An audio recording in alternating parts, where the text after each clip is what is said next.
حضرت سلیمان علیہ السلام پیغمبر هم و بادشاہ هم.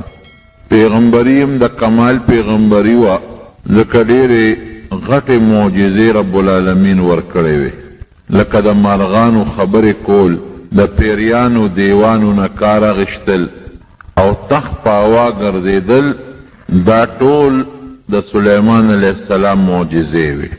او ورونو معجزه دې ته وایي چې د پیغمبر نه الله داسې کار راښکاره کي چې د عقل نه خلافي، عقل یې نه مني. که د یو نیک انسان نه داسې کار ښکاره شي چې هغه د عقل نه باري، عقل یې نه مني، هغې ته کرامت وایي. دا د دې نیک انسان یو عزت دی د الله ره طرف نه. او که د پیغمبر نه داسې کار ښکاره شي چې د عقل نه باري، عقل یې نه مني، هغې ته معجزه وایي. او معجزه ځکه ورته وایي اعجاز، عاجز کول. عربی کې ټول مخلوق او ټول انسانان د دې د مثل نه، د دې پشان کار کولو نه عاجزه دي. ټول خلق یې عاجزه کړل، د دې څوک مثل نشي جوړولی. داسې عظیمه بادشاهي چې بادشاهي هم د هغه پشان د بل چا نه ده تیره، ځکه ټوله دنیا باندې حکومت و. هغه زمانه کې چې څومره ملکونه او څومره انسانانو په ټولو د هغه حکومت و. یو ځل بیبیانې هم ګڼې پیغمبر له الله ډېر طاقت ورکړي. حدیث پاک کې راځي چې د یو پیغمبر طاقت دا د 100 جنتیانو عمره دی، د 100 جنتیانو عمره. او د یو جنتی طاقت د دنیا د 40 ځوانانو عمره دی. نو د پیغمبر طاقت تقریبا دومره دی لکه 4,000 سړي چې وي، د 4,000 سړو برابر د پیغمبر طاقت دی. نو سلیمان علیہ السلام هم پیغمبرو، ګڼې بیبیانې وې، الله قوت او طاقت ورکړی او مجاهدو. زبردست جهاد به کو او د جهاد دپاره اسونه، اوښان، اتیان، هغه زمانه کې چې کم لښکر و او ورسره و. پیریان او دیوان چې د چا تابع وي هغه ته بیا بل څه شی دی. ورسره ډېر سخیم و، مجاهد هم دی او سخیم دی. په کومه علاقه چې به ته د سره څومره لښکر به و، د هغې ټول لښکر د خوراک او د څښاک انتظام، دا خو هسې هم د حکومت په ذمه خو ده به د میلمستیا انتظام کو. عامه ډوډۍ دالونه به یې پرې نه خوړل لکه د میلمستیا انتظام. او په وطن او علاقه کې چې څومره خلک مسکینان او فقیران به د هغې دپاره د بیت المال نه مستقل راشن به تقسیمېده. دا څوک نشي ثابتولی چې د سلیمان علیه السلام په بادشاه کې یو سړی دی اوږي یا د ناري، یا د بربنډي یا د کورني. دې ته بادشاهي وایي. پیغمبري او بادشاهي دواړه د کمال. یو ځل یې ماسخوتن قسم وخوړه. انسان دی بیا هم کله کله خطا شي، وی زما دا 100 بیبیانې دي، دې ټولو ته به زه راتلل کومه او الله ذوالجلال به د یوې شپې نه زما د دې 100 ښځو نه 100 بچي پیدا کوي، 100 زامن، بچیم نه 100 زامن. او چې دا 100 زامن زما پیدا شي دا ټول به د الله په لار کې مجاهدین. انشاءالله یې هیر شو. دی نه وی چې انشاءالله زه به دا کار کوم او زه به د 100 بیبیانو له راځم، انشاءالله لفظ یې ونه وی. نبی کریم صلی الله علیه وسلم فرمایي، د بخاری شریف حدیث دی، همغسې وکړه، په هغه شپه هغه 100 بیبیانو ته راغی، لیکن یوه بیبي هم د ده په ارمان باندې پوره نه شوه. صرف د یوې بیبي نه یو بچی پیدا شو، هغه هم نامکمل نیمګړی دی، په تخت شاهي باندې ناستو او هغه دایي ولره کوټې غوندې نیمګړی په ټوکړه کې بند د غوښې یو ګوټی راوړه. وی صاحب دا ستا د هغه یوې بیبي نه بچی پیدا شو، دا نامکمل. دا قرآن حکیم کې چې راځي که نه، ولقد فتنا څنګه د سلیمانه والقینا علی کرسیه جسدا، مونږ ورته په کرسۍ د پاسه هغه وجود ورواچو، هغه دا شی دی. هغه دایي ولا هغه نامکمل بچی راوړی، دا یې د هغه یو بیبي نه پیدا شو، دا هم نیمګړی دی، مړ تشه غوښه ده. بعضې خلک ورونو دلته کې ډېرې بېځا یا غلطې قصې کړي دي. بعضې دا ضعیف او باطلې خبرې بعضې تفسیرونو کې هم شته چې د سلیمان علیه السلام سره ګوته وه او هغه ګوتې په ذریعه بادشاهي کوله او هغه ګوته ته بیا پیری اوړله او هغه دریاب کې پرېوته او په کور کې یو ښځه وه، هغې د بوتانو عبادت کوله. تصویرونه دا ټولې غلطې خبرې دي. دا په پیغمبر الزام دی. د پیغمبر په کور کې د بوتانو عبادت کېدل او بیا پیغمبر جادوګر نه چې د جادو په ذریعه باندې حکومت کوي. دا غلط خبرې دي.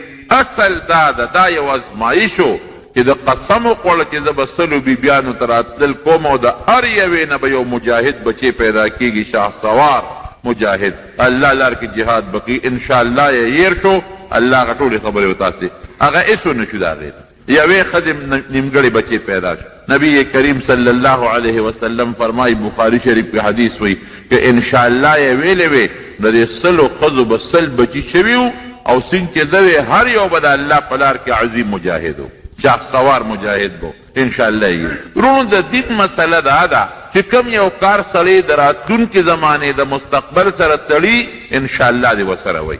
دا مسله ده. لکه مثلا یو کور جوړی نو انشاءالله زه به کور جوړوم. ډیوټی له ځې چېرته ځې؟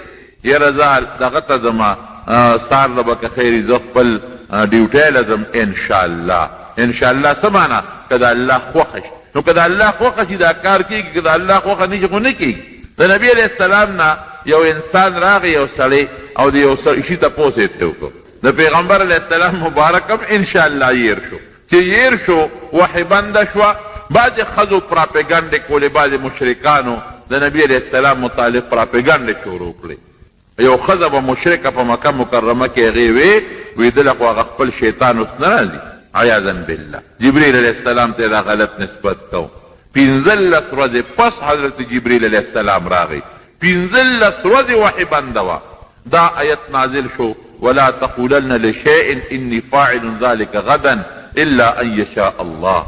چې یو کار کې چې سبا به کوم انشاءالله ورسره خامخا وایه. انشاءالله که ورسره ونه وی داسې مه کوه بیا. نو نبی علیه السلام مبارک په خپله انشاءالله یېر شو. 15 ورځې وحی بنده و، 15 ورځې پس حضرت جبریل علیه السلام راغی. نو د دین مسله رونو دا ده چې کم کار کې او د راتلونکي زمانې اراده دي چې دا کار به زه کوم، نو دا به ورسره وی که د الله خوښه شي. که پښتو کې درځي داسې وایي که د الله خوښه او د الله رضی، او که عربی کې وی نو انشاءالله معنا څه؟ که چرته شاء الله د الله خوښه وه نو ډېره ښه خبره ده. بغیر د الله د خوښې نه څوک کار کوم ځای کولی شي. د چا نه چاته نظر ولګي، نظر د خله نه لګي، او ته پوه شو چې زما نه خو د دې سړي نړه ښه شو او زما دا نظر ورته لګي، دته څه نقصان پیښیږي، نو ما شاء الله کان وما لم یشأ لم یکن لا حول ولا قوة الا بالله العلی العظیم. دا وایا. او که په عربی کې نه درځي نو پښتو کې وایا. الله چې څو غواړي کېږي او چې څو نه غواړي نه کېږي. دا خو هر سړی ویلی شي که نه. الله چې څو غواړي کېږي، چې څو نه غواړي هغه نه کېږي. لا حول ولا قوة الا بالله. دا ورسره ووایه. نو ستا هغه بد نظر به هغه ته نه لګي. نو ګوره هر څیز کې د الله خوښه شامله که رب العالمین به د امداد وکړي. نو حضرت سلیمان علیه السلام انشاءالله و نه وی. چې وی نه وی، نبی علیه السلام فرمایي چې شی هسې لاړ. یعنې بچو هغه سلو ښځو بچي راونړل. که ویلې وي سلو واړو به زامن راوړی او هر یو به د الله په لار کې مجاهد و. دا د جهاد سره د شوق و. په دې سوچ چې زما د به سل هلکان پیدا شي او مجاهدین به یې رونو. اسونه یې ساتلي وو. سار او مازدیګر به یې په اسونو باندې لاس راښکه. لکه اس باندې سړی په دې شا لاس راکاږي، په دې سټ وله لاس راکاږي، خوشحالی ورته. هغه زمانه کې خو اس داسې و لکه دې زمانه کې چې توپ او ټینک څنګه شی دی. یو ځل د مازدیګر نه پس دا اسونو چې کم مشر و هغه ته یې دا ټول جنګي چې کم اسونه یې دا را مخامخ کا. لږ زه معاینه کو لکه یو کمانډر ان چیف یا یو بادشاه راشي هغه د هغه خپل فوج د هغه ګوري، هغه پریټ او هغه قصې پسې هغه تماشه کوي. دارنګې د وي دا خپل زما چې څومره اسونه دي شاه سواران دي را مخکې کې لږ اندازه دي. ځکه عمر او ژوند یې ټول په جهاد فی سبیل الله کې تیر شو. اسونه یې را مخامخ کړل، دله یې ډېر زیات خوند ورکړ. کله یو اس باندې لاس را کله بل باندې، او اسونو مختلف قسمونه دي. خبره دې ته ورسېدله چې نور په پرېوتو شو. نور پریوزي حتی توارت بالحجاب. نور بس تقریبا پریوزي. اوه خدای دا مې څه وکړل. دا خو د مازدیګر مونځ رانه لاړ. نور قریب دی چې پریوزي. اوس دې وخت کې چې دا اودس کوم مونځ کوم خو نور به پریوتي. د اسونو د برکته دوه کاره وکړل. یو خو الله ته سوال کو چې یا الله د انور له غوندې ودروه چې زه دا خپل مونځ وکړم. ټیک ته غلطي زما شوې ده خو ما د الله په لار کې د اسونو تماشه کوله، د هغې معاینه مې کوله، نو خدایه ما نه دا کار وشو، د انور راته ودروه. نو یو روایت کې راځي چې رب العالمین یې دا سوال قبول کړ. نور یې ورته په انتظار که ودره او د خپلو ملګرو سره مونځ وکړ. د هغې نه پس ښه د دې سونو د وجې زما نه دا مونځ پاتې شو. قرآن حکیم کې الله فرمایي فتفقا مسحا بالیمین والاعناق. داسې دی که نه شروع یې پرې وکړله، وی را دې خوا کې اسونه ټول ذبح کړل، حلال یې کړل. زر اسونه په یو وخت قربان کړل، حلال یې کړل. اسونه اوس هم زمونږ په د امام ابو حنیفه رحمت الله علیه په مذهب کې خو دا مکروه تنزیهي د غوښه خوړل راجح قول دا دی، یو کې مکروه تحریمي راځي، یعنی بهتره نه ده چې سړی یې وخوري. خو شافعي صاحب او مالک صاحب او د احمد ابن حنبل مذهب دا دی چې دا غوښه پاکه ده، حلاله ده، هغوی یې خوري. او د هغې شریعت کې هم خوړل جایز و. زر اسونه یو وخت کې قربان کړل او ذبح یې کړل، حلال یې کړل. ولې؟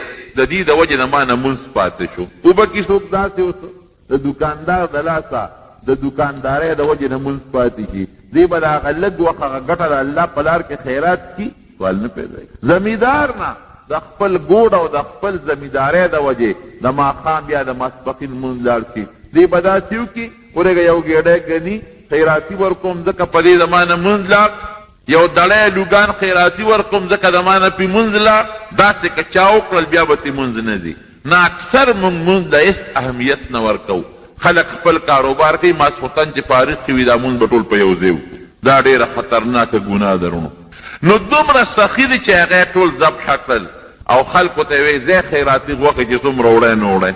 یو ځل یې د الله نه سوال وکړو، بادشاهي هم درنه ده او پیغمبري هم درنه ده. وی الله ته خو بندوبست کړی دی ټول مخلوق او ما له دې ډېر لوی طاقت را کړی دی. ځکه تېره جمعه مې ویلي چې سوال یې څه کړی و؟ رب هب لی ملکا لا ینبغي لاحد من بعدي.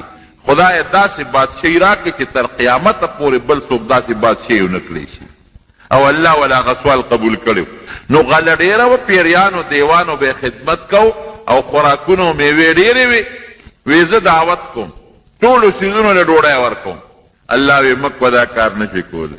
وی الله تی اجازت راکړ، ستا اجازت غواړم. وی ښځه در مې کې اجازت. غنمان او چې په هغه زمانه کې څومره غله ده خو چې په پیریانو یې کار کو، هغه یې وکرل او د دنیا خوراکونه هر څه یې راجمع کړل او د دریاب په غاړه یې د ډوډۍ تنظام برابر کړ. باد یې تابع و، ما تېره جمعه کې درته ویلي و، هوا یې پې چالو کړه چې تاسو په دې لګئ چې دا خوراک څښا نه شي. پیریان دیوان یې مقرر کړل چې دې ته څوک څه نقصان ونه رسوي. پخلي لګیا دی، پخلي کېږي، د کبانو خپل خوراک تیارېږي او د مارغانو خپل تیارېږي، د انسانانو خپل تیارېږي، د پیریانو خپل خوراک، د هر چا خپل خوراک تیارېږي، لګیا دی. او ما تېره جمعه درته پوره تفصیل ویلی دی چې مارغانو په ژبو دی پوهېده او رده په خبره هغوی پوهېدل. هغې سره به هم خبرې کولې چې هر څه تیار شو، الله نه مشوره واغېسته. ځکه پیغمبر په هر کار کې د رب العالمین سره مشوره کوي. وی الله خو ډوډۍ شروع کوم خو د کم مخلوق نه مخکې شروع کوم. وی سلیمان ستا خوښه ده چې چا نه شروع کې، وی د کبانو نه مخکې شروع کړو. د هغه دا خیال و چې دا کبانو ته به زه آواز وکړم، ټول به د دریاب دې غاړې ته راغونډ شي او داسې یو له 20 بوجۍ به ورغورځوم. نو کب به څومره خوراک کوي؟ یو کب چې 5-6 دانې غنم وخوري نو پې مړېږي، یا یو چټاکی غوښه چې وخوري نو ده پې موړ شي، زیات نه زیات 1/2 کیلو غوښه چې وخوري نو مضبوط کب پې مړېږي. نو ما د هغې انتظام کړی دی او د یوې ورځې د ډوډۍ بندوبست میلمستیا د یو وخت نه ده، د پوره ورځې میلمستیا ده. لا ولې وی د کال میلمستیا کوم؟ وی دا خو بلکل نشي کولی. وی د میاشت کوم؟ وی دا هم نشي کولی. وی ښه یو ورځې به وکړم؟ وی دا هم نشي کولی. د یې تمنا وه. وی د یو وخت خو به وکړم؟ وی ښه ده ده د ورځې نه وخت لراله خبره. نو وی ځه ټیک شوه، اعلان وکړه ستا اواز به زه د دریاب د ټولو کبانو ته او د حیواناتو ته ورسوم. په دریاب کې په لکو نه په اربهاو حیوانات دي او مختلف قسمونه دي، څوک د انسان په شکل او څوک د بل شي په شکل، څوک د بل شي په شکل، مختلف قسمونه دي. اواز یې وکړه ټول راجمع شو. وی تاسو زما نن میلمانه خوراک به زه در کوم، زه به د دریاب دې غاړې ته در غورځوم او تاسو په ټیل ټال نه کوئ، ټول به خورئ، د ټولو خوراک به رسي. نه چې څوک به پاتې کېږي. لکه اوس هم بعضې خلک اعلان کوي که نه، لکه خدای موخه ګڼه ده خو ګزاره کوی ټول به وخورئ خو څوک مخکې څوک وروستو. ډېره ښه یو کب خوله راوچته کړه. چې راوچته یې کړه نو یوه جامې د هغه غلې چې هغه په څو میله کې هغه انتظامات یې کړي وو یو طرف ته کېښوده او بله جامې بل طرف ته کېښوده. خو چې شی راغونډ کړ سکنجه راغونډه شوه چې څومره خوراک و ټول په یوه نوړی د هغه کب ګېډې ته ورسېد. دقسې حق دق پاتې شو چې کاکا دا څه وشو چې څه وه خو د یو خوړل. دا نور کبان به څه خوري او دا نور خلک به څه خوري. نو سړی خفه شي له غوندې که نه وی خو هر څه تا خلاص کړل کب ته وایي.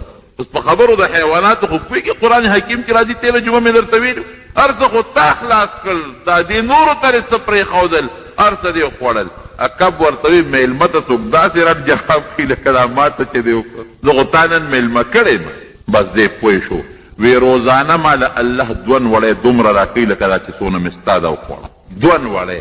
نو نن چې ستا میلمه شوم د الله نه دې زه په ټیکه واخیستم نو یوه دې راکړه او یوه مې پاتې شوه. اوږې به ګرځم اوږې به ګرځم. رونو داسې ده که نه ده؟ رزق څوک ورکوي؟ الله ذوالجلال ورکوي. قسم دی چې رزق مونږ خلک وایو که غلا مې ونه کړه د لوږې به مړ کړم که ډاکه مې ونه کړه د لوږې که رشوت مې وانه غي بچي به مې څه خوري. او الله یو ما من دابة فی الارض الا علی الله رزقها. د دې ټولو د رزق او د روزۍ ذمهداري د رب العالمین ده.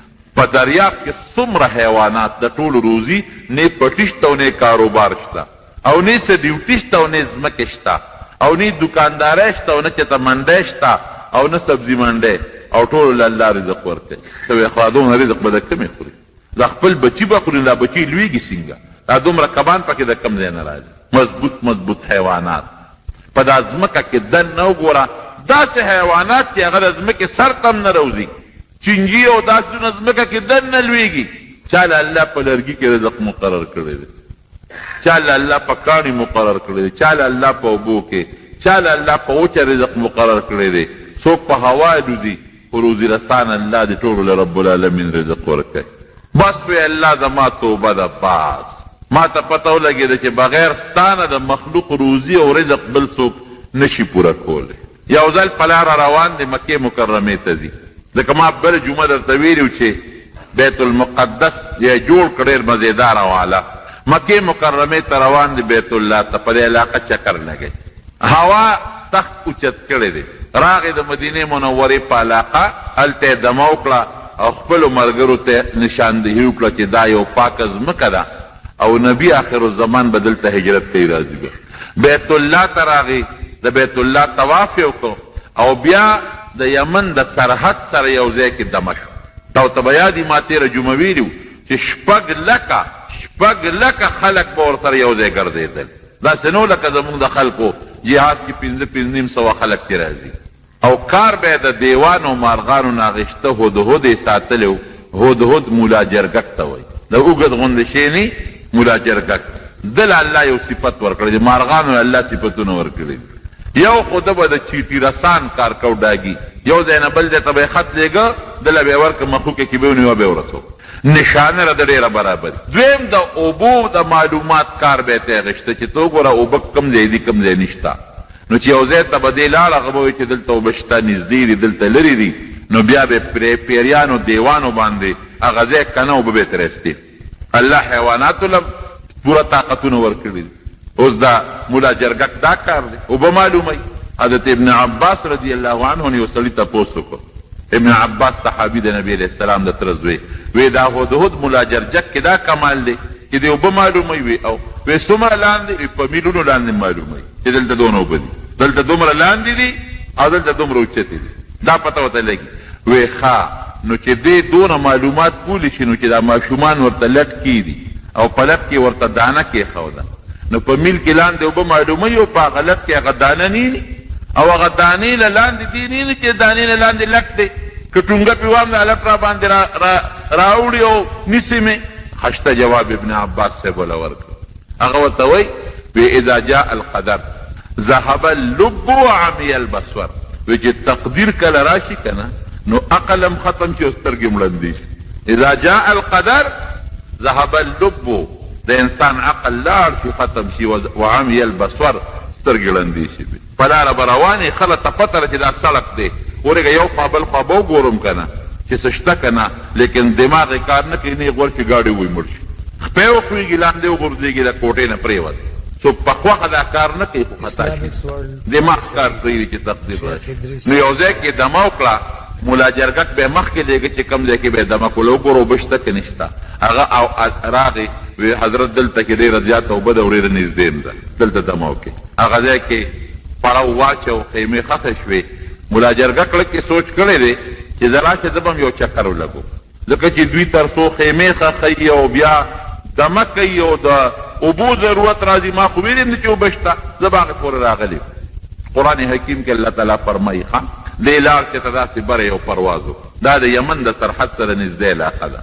چې پرواز یې وکړه یو بل ملا جرګک ورته د هغې علاقې په مخه ورغی هغه سره یې خپلې خبرې اترې وکړې څه کې ته ده کمې وایي زه خو د شام یم او سلیمان علیه السلام سره ګرځم هغه سره راغلی وایي ته را کوم ځای وایي زه د یمن د علاقې یم د سبا وایي دلته دغه شته څه آبادي شته او دلته خو یو ډېره زبردست آبادي ده یو ښځه ده او د هغې نوم بلقیس دی او هغه د هغه خلکو مشره ده او د هغې لاندې د دنیا وزارتونه دي ډېر ناشنا تخت شاهي دی بلا فوج دی دې ملا جرګک وی راشه معلومات به حاصل کړم او سلیمان علیه السلام ته بالو ورسره لاړ چې لاړ هغه ټول ارض یې پر خپلو سترګو وکتل دلته د سلیمان علیه السلام د مانځه وخت راغی چې مانځه اواز راغی وی هدهد څه شو هدهد نشته بس غصه شو چې دې نېکبخت موږ ته اوبه ښولې وې چې موږ اوبه رایستې وې چې مونځ هم کړی وې لأعذبنه عذابا شديدا او لأذبحنه او ليأتيني بسلطان مبين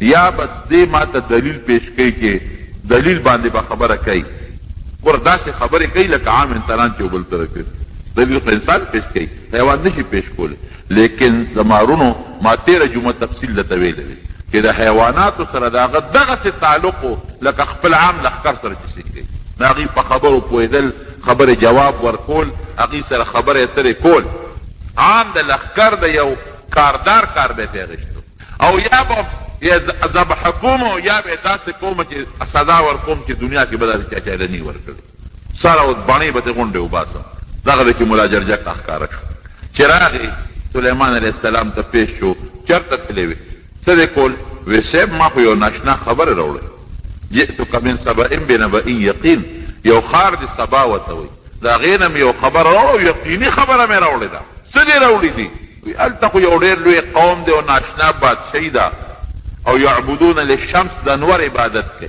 د انور عبادت کوي صاحب او ستا په ټول سلطنت او بادشاهۍ کې خو د انور عبادت نه کېږي د یو الله عبادت کېږي د دې غم پکار دی وی رښتیا وې وی بلکل رښتیا وې وی زما یو خط وله ورسولې اوس به پته ولګي خط در کوم او چې خط وله ورسې نو یو غاړې ته کښېنه د هغوی نه غلې غوندې او تماشه کوو چې هغوی به څه وایي د هغوی معلومات به وکړي ماله به راوړو خط یې ورته ولیکه قرآن حکیم کې الله تعالی فرمایي پوټې خط دوه ګوتې خط یې ولیکه انه من سلیمان و انه بسم الله الرحمن الرحیم الله تعالی علی واتونی مسلمین دا خط د سلیمان علیه السلام بادشاه را طرف نه او دا خط شروع د الله د نوم نه شوې ده بسم الله الرحمن الرحیم د الله په نوم شروع کوم کم الله چې نهایت مهربان او ډېر زیات رحم کوونکی ذات دی هېڅ کبر به نه کوې لویی به نه کوې پر خپله بادشاه به فخر نه کوې او زما له طرف نه دی اعلان دی چې ټول مسلمانان چې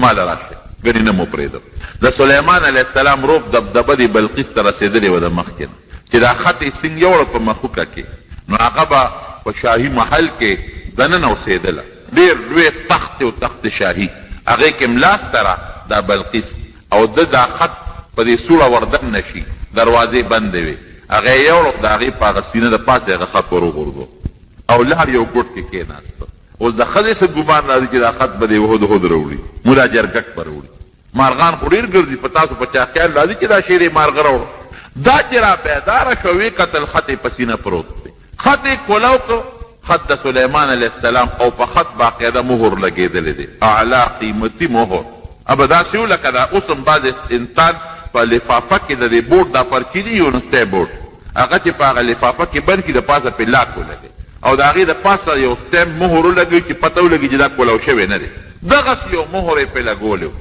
او بعضې مفسرین لیکي چې د عنبرو او د مختلفو خوشبودارو څیزونو مهر په زمانه کې چې څه منبرانو د هغې میټینګ نه و فوجي جرنیلان وغیره او خط یې ورته وښو چې دا خو ماته یو خط راغلی دی او داسې خط چې ډېر مزیدار کتاب کریم قرآن حکیم کې الله فرمایي ډېر د عزت خط دی او عزت ته معلومیږي او د سلیمان علیه السلام د طرف نه دی ځکه دې خو د هغه نوم اورېده او پکې دا الفاظ ذکر دي چې بسم الله الرحمن الرحیم د الله په نوم شروع کوم چې څوک نو ډېره دا معلومیږي یو سړی چاته خط لیږي نبی کریم صلی الله علیه وسلم هم چې خطونه لیکلي دي لا ولې خپل نوم لیکلی دی ښه د دې واقعه مې دې دپاره شروع کړې ده چې تاسو ته د یو پیغمبر قوت طاقت معلوم شي د الله امداد او دې کې چې کوم مسایل دي چې هغه معلوم کړي غټه خبره ده نو خط چې لیکي لاول به خپل نوم لیکي دا عامه قاعده ده نبی علیه السلام چې کومو بادشاهانو ته خطونه لیکلي دي اول یې خپل نوم لیکلی دی من محمد صلی الله علیه وسلم من محمد عبد الله ورسوله د محمد صلی الله علیه وسلم د طرف نه دا خط دی چې د الله بنده او د الله رسول دی اله هرقل عظیم الروم یو بادشاه ته خط لیکلو د هغه نوم هرقل عظیم الروم چې دا د روم بادشاه دی نو علما د دې نه معلوموي چې خط لیکي مخکې به خپل نوم لیکي او زمونږ د پښتنو یا زمونږ د اردو والا او د خط طریقه څه ده لاول چې چاته خط لیکي د هغه نوم ولیکي وروسته خپل نوم لیکي دا غلطه طریقه ده ولې د مخکې خپل نوم ولیکه چې چاته ورسي چې هغه ته د مخکې نه پته ولګي چې دا د پلان کې خط دی د هر چا د دوستانو د ملګرو یو بل سره خپل روابط دي نو هغه بعضې وخت کې مونږ لم خط راشي یا تاسو لم راشي نو چې خط نیمې ته ورسوي نو زر یې وګوري لاندې چې ورېږه لیږلی چا دی ځکه دا انداز د بیان خو څه جدا غوندې معلومیږي دا خبره خو ډېره خشته ده یا ستغه ده یا د دمکۍ ده ورېږه چا را لیږلی دا خط نو چې هغه سړی په کړاو کې اچي او بیا وروستو ګوري چې کومه طرفه کې نوم دی نو د مخکې نه ورته خپل نوم ولیکه نو یو د خط طریقه دا ده چې خپل نوم به باقاعده د خط په اول کې لیکي دویم چا سره چې د ملاقات وکړو نو خپل نوم به ورته اخلي فلان کې نبی علیه السلام مبارک یو صحابي دروازه وډبوله تپوس یې ته وکړي من څوک من هو هغه وی انا معنا زیمه نو نبی علیه السلام وفرمایل انا زه خو زیمه انا څه ته وایي نوم اخله چې نوم دې څه دی نو طریقه دا ده چې څوک د چا ملاقات ته لاړ شي او دروازه وډبوي او هغه ته تپوس وکړي نو دی فورا خپل نوم ورته وایي فلان کې چې د هغه په دماغو بوج را نه شي پته ورته ولګي چې د سړي سره د ملاقات ضرورت شته نشته دروازه کوله وکړم یا نه کوم دا د مسلمانۍ طریقه ده یا دې زمانه کې څوک په موبایل چا سره خبرې کوي یا په ټلیفون خبرې کوي نو چې څنګه میلاو کې نو فورا خپل نوم ورته اخلي فلان کې خبرې هغه ته پته ولګي چې څوک نو بعضې وخت مونږ سره هم څوک خبرې کوي هلکه څوک ښه اوس مې لکه نه پېژنې ښه خدای نو علم غیب خو اطلاله دی ما ته څه پته لګي دا ښځه بس اوس لوی خلک شوی که نه اوس ته مونږ څه پېژنې ګوره بل سړی دې په کړاو کې واچو هغه دې په پریشانۍ کې واچو بې ځایه خبره دې اوږده کړه کېدي چې د هغه څه ضروري کاري نو د مسلمانۍ طریقه باندې چې مونږ عمل کوو د دنیا او د آخر دواړه کارونو به راته اساني روړو ما ته مخکې ورځو کې ما یو شاګرد ټلیفون وکړو په بنیاتۍ ونه هغه چې ټلیفون یې وکړو نو ما ته څه وکړې یاره جي ما خو سهار هم درته سره خبرې کړې وې ته ما نه پېژنې خدایه نو سهار خو ما سره پنځو شپږو کسانو خبرې کړې دي نو ته پکې کم یاوې څه پته لګي ما نو دا شی به بالکل قطعا نه کوې او په دې نیت یې کوې چې دا د نبي علیه السلام مبارک طریقه ده نو الله به اجر او ثواب هم درکوي نو که چا له ملاقات نه مخکې لاړې خپل نوم به اخلې خط کې خپل نوم مخکې لیکه دارنګې په موبایل یا په ټلیفون چا سره خبرې کوې فورا خپل نوم اخله د فلان کې خبرې کو دا هغه زړه غواړي خبره در سره کوي که نه غواړي نه کوي یا کوم دوست دی مصروف یې ته به وایي چې رور لږ ساعت پس خبرې کوو او که خیر خو لکه مخکې خپل نوم اخیستل پکار دویم نمبر د الله د نوم نه به شروع کوې بسم الله الرحمن الرحیم ګوره سلیمان علیه السلام بسم الله الرحمن الرحیم وایي نبی علیه السلام چې خط لیکي بسم الله مخکې کړی خپل نوم یې رستو کړی سلیمان علیه السلام خپل نوم د هغې نه مخکې کړی دی بسم الله رستو کړی نو الله نوم باخلي بسم الله الرحمن الرحیم که چا سره په ټلیفون خبرې کوي او که چا له ملاقات نه ورلی نو فورا بسم الله وایا او یا چا سره خط لیکي نو بسم الله الرحمن الرحیم لیکه زمونږ بعضې خلک د بسم الله په ځای دغه 786 لیکي د دې حیثیت نشته 786 څه شی دی؟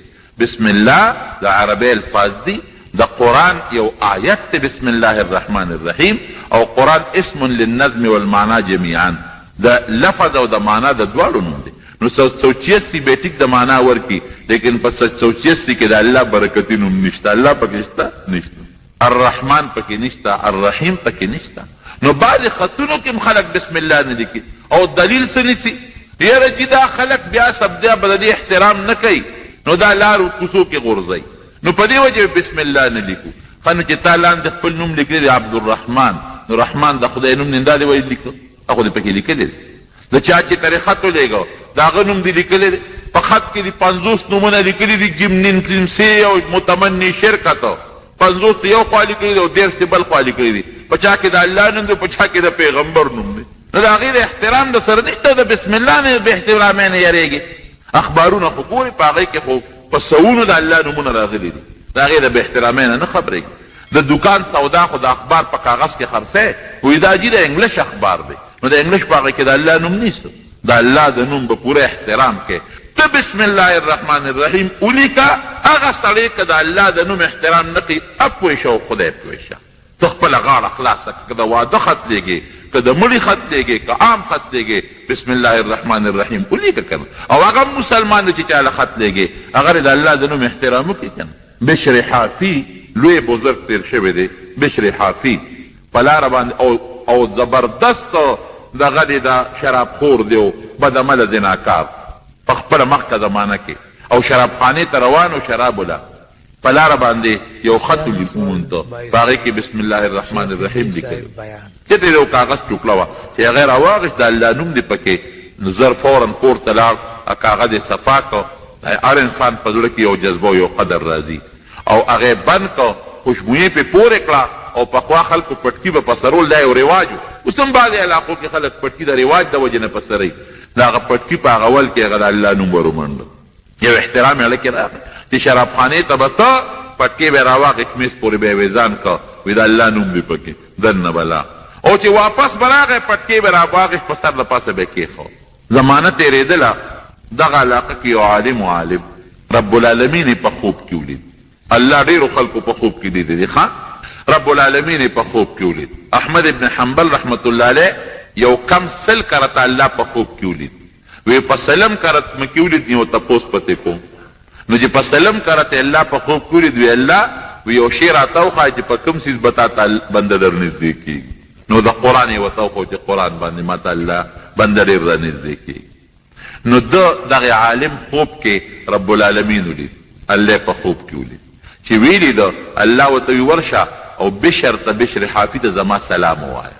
دی چې را بیدار شو، تپوس کوي یاره بشر حافي، هر سړی ورته وایي هغه بشر خو بل نشته، او دغه شرابي بدعمله زناکار شته، بل نشته. وایي اوس هغه ته د الله سلام څنګه ورسو؟ یو نه بل نه تپوس کوي. خوب شا ګاونډ کې په بله شپې بیا رب العالمین په خوب کې ولید، زما سلام دی ولې ونه رسو؟ الله ما له حیا راځي چې ستا سلام دغه سړي ته ورسوم. دا خو زه ګورم که بل نوم باندې بشري، خو شرابي دی، همدغه شرابي ته ورسوه.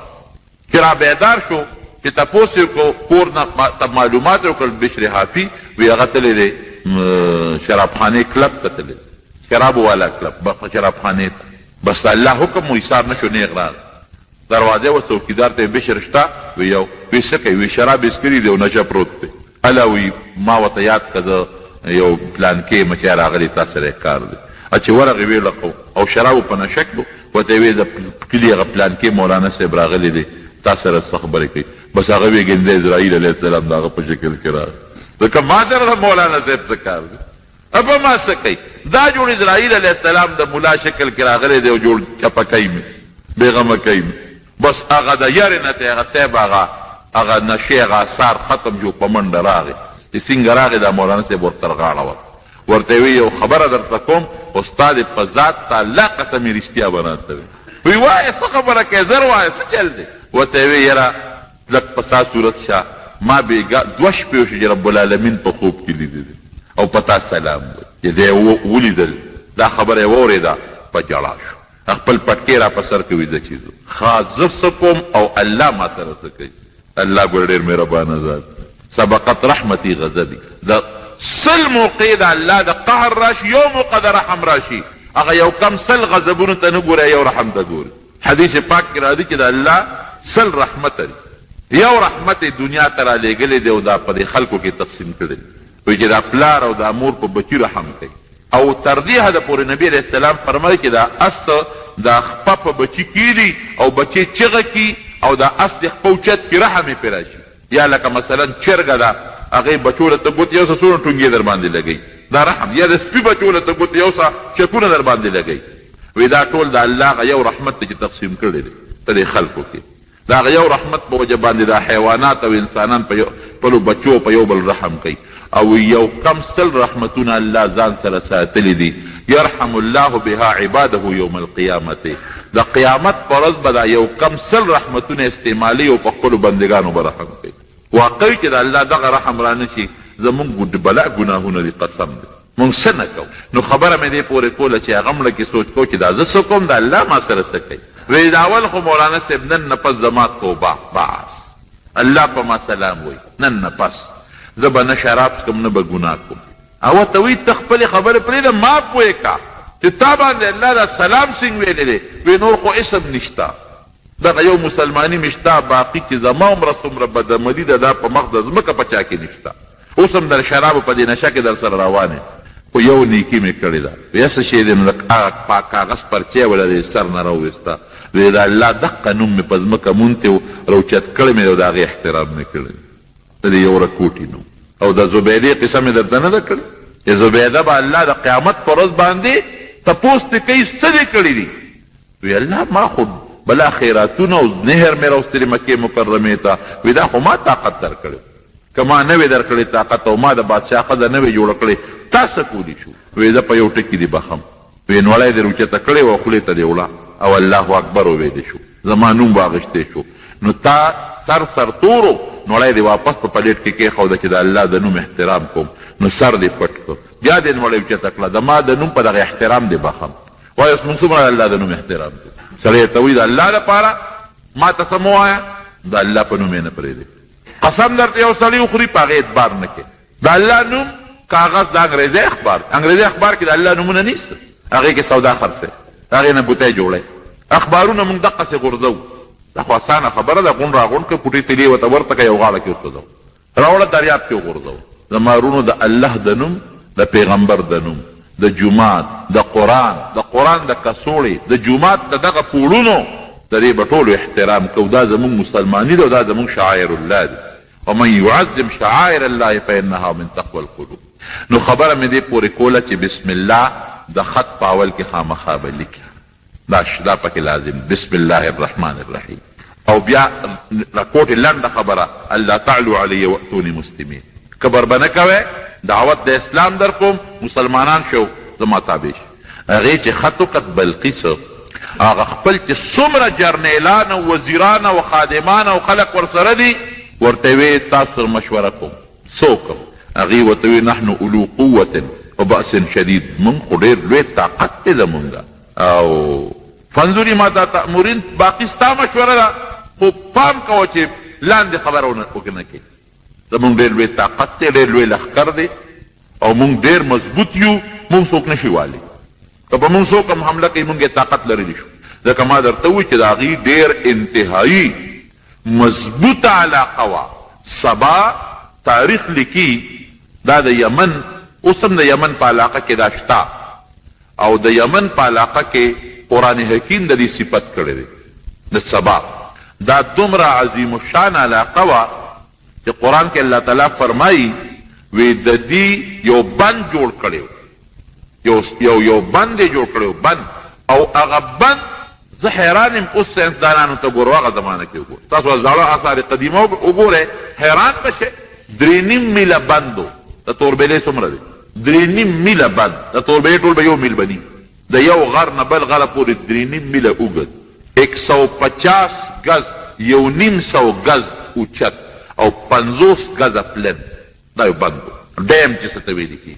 3.5 میله اوږد او 150 گز، 1.5 گزه اوچت اسمان طرف ته، او 50 فوټه پلن. زما په خیال توربېلې والا به 50 فوټه پلن نی، 150 ګز به دا اوچت هم ني او 3.5 میله به دا اوږد هم ني، دې نه زیات ډیم او دې کې بیا کړکۍ جوړې کړې وې، کړکۍ په هغې باندې به اوبه پرېښودې مختلفو علاقو ته. اوس د بند کې کړکۍ جوړول او هغې انتظام به مي که نه، کړکۍ خو داسې نه چې څوک دې ورشي او کړکۍ دې کول او کېدونه د اوبو طاقت چې زور پرشر ورکولي نو هغه کولول هم اسانه خبره خو نه ده.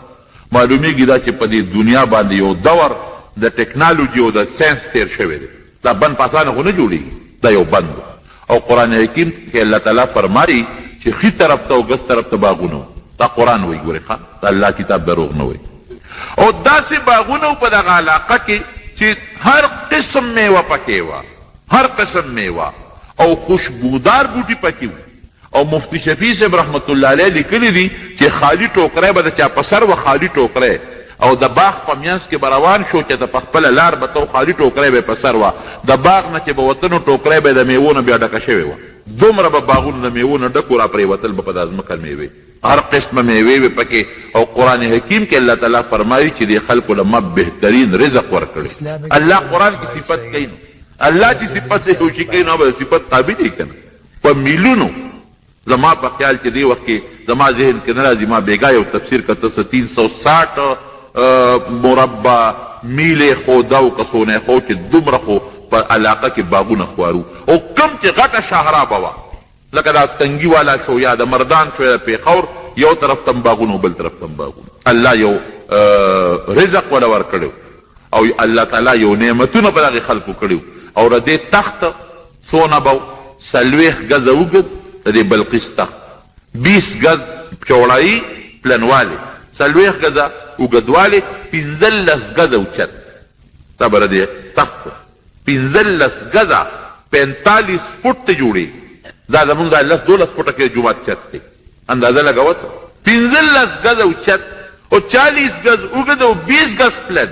دا به د دې تخت او هغې باندې به ورسره خپل ملازمین او په 7 محلاتو دننه به یې تخت شاهي پروت او د ریخمو بسترې او د ریخمو ګدایانې او مختلف قسم غمي او یاقوت ناشنا بادشاه او پلار یې بادشاه او د هغې نه پس دا بادشاه پر تخت ناسته او بلا ګورنران د مختلفو علاقې د دې لاندې هغې وي زمونږ مقابله څوک کولی شي. ښځه هوښیاره وه، ورته وې داسې کار دی ان الملوک اذا دخلوا قرية افسدوها وجعلوا اعزة اهلها ذله. وی پارام کېنی سلیمان هم طاقت تاسو نه اورېدلې ما اورېدلې. بیریان دیوان تابع دي او که زمونږ په دا وطن یې حمله وکړه مونږ عزتمن به ذلیله کي، هر څه به راله ختم کي، دا باغونه دا وطن به تباه و برباد کي. داسې چل که وګورو چې دې واقعي پیغمبر دی او کام بادشاه دی. که دې پیغمبر یې خو تابع به شو او کام بادشاه بیا به ستا سره مشوره ومنم.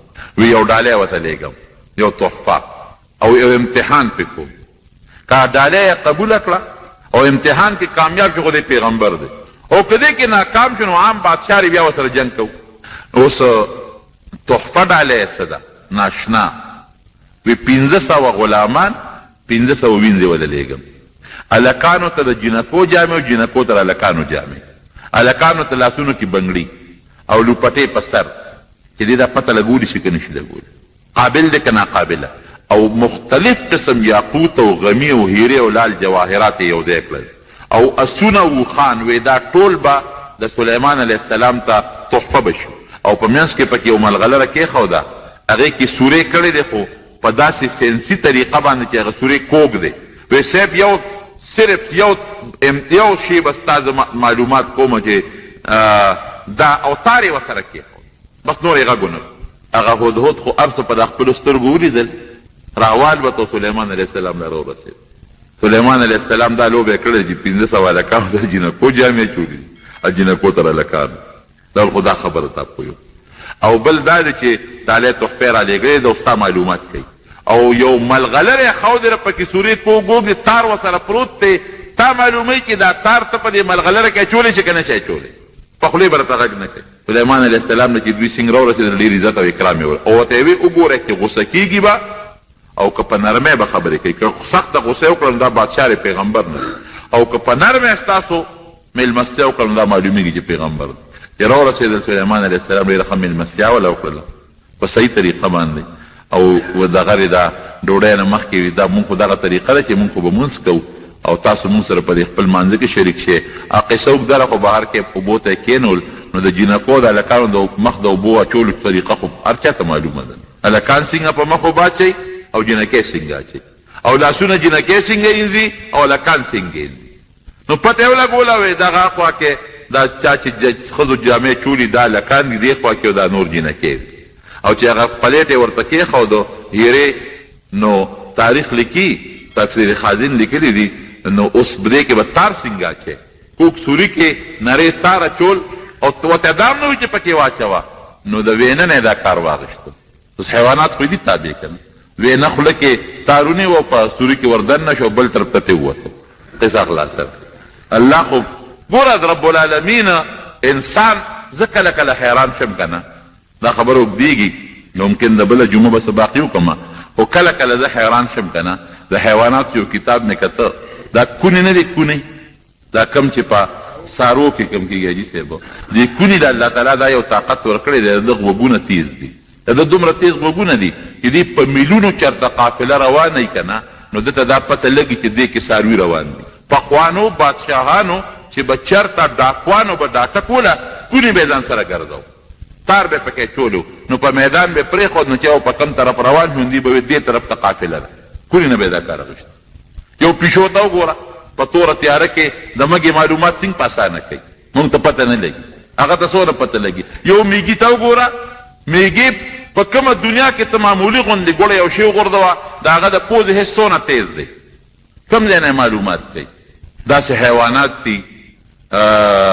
بیزو ته وګوره، بیزو ته قاري طویل صاحب رحمت الله علیه لیکلي چې په هندوستان ته موږ یو ځل لاړو، دارالعلوم دیوبند محتمن دی، یو علاقې ته موږ په هندوستان کې لاړو، هلته کې بانډې ته لاړو. موږ هغه خلکو ته چې تاسو خو ډېر ښه خوشحاله به یې، د بانډې ماحول دی. هغې وایي چې موږ د بیزوګانو نه ډېر تنګ دي، بیزوګان راځي او زموږ کټوۍ لته ورکړي ورسه توی کړي، ډوډۍ رانه تښتوي. نو ما دا چل وکړو چې زهر مراواش سنګتیا وي هغه مو په اوړو کې ګډ کړل، ډوډۍ مې ترې جوړې کړې. چې ډوډۍ مې ترې جوړې کړې وي موږ هلکانو وي بره په چت باندې مو ورته هغه زهر او هغه ډوډۍ مې ادا کړلې چې د بیزوګانو به مو خلاص کړم. وی موږ ورته ملګري ناست وي دې کې یو بیزو راغله، وی چې را ډوډۍ اوچته کړله او پلاول یې پوزې له یې وړه، بوی یې کړه، وی کېښوده لاړ. وی لږ ساعت پس چې م کتل یو څو بیزوګانې نورې راغلې، وی هغې م هغه ډوډۍ بوی کړه او واپس یې کېښوده او لاړې. وی چې لږ ساعت پس م کتل وی بلا بیزوګانې راغلې او هر بیزو سره شنه پاڼه ده، شنه پاڼه، او هغه شنې پاڼه یې کېښودې په هغه ډوډۍ یې شروع کړه، وی هغه ټوله وخوړه او هغه یوه شنه پاڼه یې ورپسې وخوړه. قسم دی هغه زهر یې وخوړل، غږ یې مته و. او یو ملګري راته خبره کوله، تبلیغي ملګري و، هغه افریقې ته تلي و، یو ملګري دا واقع کوله، وی افریقې ته یو ملګري تلي و، نو هغې یو کس پکې ږیره ویښته سپین و، نو بعضې خلک خو ږیره تورئ. هغه افریقې ممالک هم داسې دي چې لرې دي، هغې کې بعضې وخت کې دوکانونه هم نه میلاویږي، او دا کالا کولا والا څه دی هغه هیر څه شی دی هغه کلر والا څیزونه میزونه هم ورسره زړه کې سوچ کړی چې دا یو ډبې به پرېږدو چې اخره کې ځو دا به استعمال کړو چې وطن ته ځو. سفر کې په سپینه ږیره څوک څه کوي، کور کې په کارېږي توره ږیره. ښه نو بهر کې خو چې هلته کې څنګه اخري ورځې شوي دي که نه، نو ده اوس وي ناست دی نور ته چې دا ږیره به ځان له توره کړم ځکه روان یو پاکستان ته، نو هغه ملهم یې راغېښتې دی، هغې خوشته کړي دي، نیمه ږیره یې توره کړه، نیمه پاتې ده چې دې کې بیزو راغله. بیزوګانې ځنګل کې ډېرې وې، هغه شی یې ترې واغېشت، هغه ده خو اوس ږیره توری، هغه شی یې ترې واغېشته، هغه ملهمه او اخوا ته دریاب ته وغورځو. اوس دا غریب حیران دی چې خدایه څه په غم وړېدم، اوس به مې نیمه ږیره توری نیمه به سپینی، او دکان به کوم ځای پیدا کوم او دا باقي دارو به کوم ځای پیدا کوم، دا ملهم دا څه په مصیبت وړېدم. وی داسې لوبه وکړله چې اوس لږ ساعت پس هغه بیزو راله وی وی مونږ چای یا ډوډۍ یا څه شی پخاو، نو وی څه ډکي راوړل ډکي، او هغه ډکي یې په هغه اور کې واچول او هغه سوځئ. مونږ ورته غوسه هم یو چې زمونږ د ملګري نه خو دې دغه تښتولې ده، خو کېدی چې دا بله بیزو وي وی هغې ایرې کړله او هغه ایرې راواغېستې او داسې په ځان پورې مږي وسو، او مونږ ته نیغه نیغه ګوري. مونږ ملګري ته وایي چې دا هلکه دارو یې دله جوړ راوړل، ځکه چې دا ایرې یې ترې جوړې کړې که نه، او دا مونږ ته نیغ ګوري او په ځان یې مږي دا دارو، دی تا له څه دارو مه راوړي. وی خیر هغه وایي چې ناسې په بل مصیبت ونړوي، مونږ وایي چې نه دا پورې که ته چل پکې شته. وی هغه ایرې راواغېستې چې د راشه تجربه خو به پې وکړو، نو هغې په هغه ږیره باندې پورې کړې، چې څنګه یې په ږیره پورې کړې چې لږ ساعت وشو ټول ویښته ترې وغورځېدل. یا خدای دا څه په غم د بیزوګانو ووړېدو، اوس به دلته کې کال مو په تبلیغ کې تېر کړ، کلي ته به زوی به چې ښه نو دا دنه جوړ شو، تا تبلیغ له دې ګیره دې دغه کړله. خدای څه په مصیبت وړو. مونږ هم پریشانه وو چې دا اوس دا غریب دا به څه کېږي. او بیزوګانو په چوکې راواخېستې ځغلو. وی چې څو ورځې تېرې شوې که نه، او هغه ویښته د هغه ملګري واپس راوختل، تک تور راووتل، واپس تک تور راووتل، یو شان تور، یو سپین ډکې پکې. ګوره بیزو ته الله وله دا یو شعور به ورته ووایو، یو پویه به ورته وایو ورکړې ده. دا حیوانات دا وګورئ تاسو د مارغه ته یو چنچڼې ته وګوره ځان دغه جوړه کړي، پکې ګې واچي، د هغه خپلو بچو څونه تربیت کوي. تا نه به هسې تښتي او چې د بچو ورودي شي بیا به هغه څونه پینګار به کوي، وزرې به وایي د مارونو. نو خبره مې څه پورې کوله چې دا هدهد د هغه ځای نه ټول پوره معلومات راواغېستل، راویړل، او بیا د هغه دغه نه څه ورته ویلې کېږي، دغه نه کار واغېست، هغه مزې په هغه دغه کې پې وردنده کړو. وی نه نه، او بیا ورته وویې چې دا هدایا مو واپس کې، او زه په دې نه دوکه کېږم، او بلقیس ته ووایه چې دومره لښکرې درلېږمه چې د هغې بس دغه نی سر او ویښ به نی معلوم، او زه تکړه شه. درېیمې جمعې داسې د قرآن حکیم د یو واقعي بیان شروع کړی دی، او رب العالمین چې په دې واقعه کې کوم مقاصدو ته اشارې کړي دي، نو هغه مقاصد مې ورسره رفته رفته لږ لږ بیان کړل. تېره جمعه مو دې ځای پورې خبره رسولې وه چې حضرت سلیمان علیه السلام د سبا چې کوم بادشاه و بلقیس د هغې ډالۍ او تحفې واپس کړې، او مضبوطه دمکي ورکړه چې زه د ډالو شوقي نیمه، انتم بهدیتکم تفرحون، په ډالو او په تحفو باندې تاسو خلک خوشحالیږئ. در حقیقت د دین مسله دا ده چې څوک چاله ډالۍ او تحفه یوسي نو هغه قبلول پکار دي. دې سره د انسان مینه زیاتیږي، محبت زیاتیږي. نبی کریم صلی الله علیه وسلم فرمایي یو بل له هدایا یوسئ، تحفې یوسئ، ډالۍ یوسئ، په دې به مو یو بل سره مینه زیاته شي. نو حضرت سلیمان علیه السلام ولې دا تحفې واپس کړې؟ بعض علما خدا لیکي چې د هغې ځان له شریعت او زموږ ځان له شریعت چې د هغې په شریعت کې د غیر دین او غیر مسلم نه ډالۍ قبلول جایز نو. خو اصل خبره ورونو داسې نه ده. بلقیس چې دا تحفه او ډالۍ سلیمان علیه السلام له رالیږلې وې نو هغې معلومه و چې دې بادشاه د پیسو شوقي دی، د دولت او د ډالو شوقي دی، او که واقعي د الله پیغمبر دی. هغې د یو امتحان په شکل کې دا تحفې او ډالۍ رالیږلې وې. سلیمان علیه السلام خو یوازې بادشاه نو، د الله پیغمبر و، هغه ته وحی سره معلومه شوه، او هدهد هم ورته الوي چې تا باندې یو امتحان کوي، که ډالۍ دې قبولې کړې ګورې بیا ستا متعلق به د هغې سوچ دی چې د یو عام بادشاه دی. نو په دې وجه هغه تحفې او ډالۍ قبولې نه کړې، او دمکي وله ورکړه چې داسې لښکرې درلېږم چې د هغې د مقابلې به څوک ني، او تاسو سره به زه پوه شم، او یا به ایمان راوړی مسلمانېږې به هله به م پرېږدم، ګنې داسې لښکرې درلېږم چې د هغې مقابله تاسو نشئ کولی. او واقعي چې د چا انسانانو باندې لوی حکومت وي، او پیریان هم د هغه تابع وي، او هوری هم تابع وي، او مارغان هم تابع وي، د چا پلار به ورسره جنګ وي. او د ټولو د لویه خبره خو د الله امداد دی، ځکه دا ټول هر څه خو ورته الله تابع کړي. د الله امداد دی، د الله امداد که چا سره وي او هغه په طاقت کې لږه وي، کم من فئة قلیلة غلبت فئة کثیرة بإذن الله. نو د الله په حکم او د الله په طاقت وړه ډله هم په لویه ډله غلبه حاصلولی شي.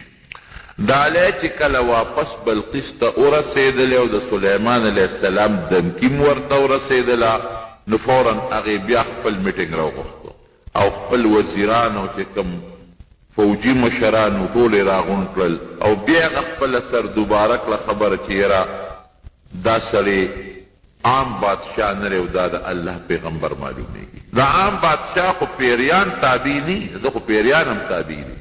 د عام بادشاه خو مارغان تابع ني له ده خو مارغان هم تابع وي دا عام بادشاه خو هوا تابع ني له ده خو هوا هم تابع ده نو ګورې چیل چال ورسره نرې پکار و ورتلل پکار دي مونږ به ورشو چې دې راځي او په مونږ حمله کوي او مونږ رسوا کوي د هغې نه ښه دا ده چې مونږ مخکې ورشو او بیا ګورو په خپله به ووینو که خبره همداسې وه نو ښه ده که نه مسلمانان به شو د دین به قبول کو بادشاهي به پاتې شي په خپل حال او که بالفرض دې رښتونې وي او مونږ بیا هم د دعوت قبول نه کړه د پیغمبر یې مونږ بیا هم د مرسته او نه کړه مونږ په ایمان راونلو نو اخرت هم تباه شو دنیا هم غرقه شوه بادشاهي به هم لاړه شي ګوره هوښیار بنده و هغه چې کوم ایلچي و فورا یې ولېږه چې ته لاړ شه او سلیمان علیه السلام ته ووایه چې مونږ لا تا سره جنګ نه کوو مونږ درځو هلته به سره خبرې کوو مونږ ستا ملاقات ته در روان یو